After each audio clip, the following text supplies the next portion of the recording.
Na mtazamaji, baadhi ya wakulima katika kaunti ndogo za Lungalunga, Shimba Hills na Kinango katika kaunti ya Kwale wamepokea mafunzo ya kulima na umuhimu wa kupanda miti kupitia mpango wa Restore Africa ili kuhakikisha kuwa wanakabiliana na mabadiliko ya tabia nchi.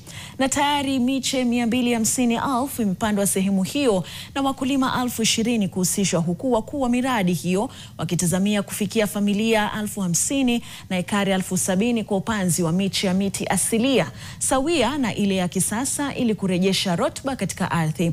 Na katika kijiji cha Patanani, wadi ya Mwareni, kaunti ndogo ya Lungalunga, mzee Said Ndaro na mkewe Fatma Ndaro wamekumbatia mfumo huo ambao unaendeshwa na shirika la World Vision Kenya, na wameweza kufufua visiki vya miti asilia zaidi ya 100 katika shamba lao la ekari 5.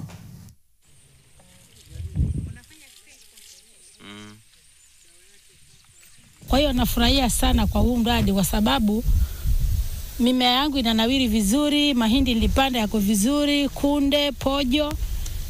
Na huu mradi naupenda kwa sababu unatuletea mvua. Hii miti inaleta mvua, inaleta mazingira mazuri, na kwa sababu hii miti pia ukikaa kwenye kivuli hata joto hausikii. Ndio maana huu mradi niliupenda.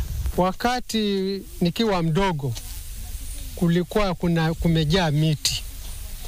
Na miti hiyo ndio ilikuwa inaleta mvua na ilikuwa chakula hakitoki nyumbani. Lakini muda tu miaka hii ya juzi ndio ilichipuka mambo ya makaa. Na hiyo makaa ilifyeka miti yote. Nakumbuka mimi nikija hapa 96 kulikuwa na miti mizito, lakini yote ikakatwa na watu wakatengeneza makaa.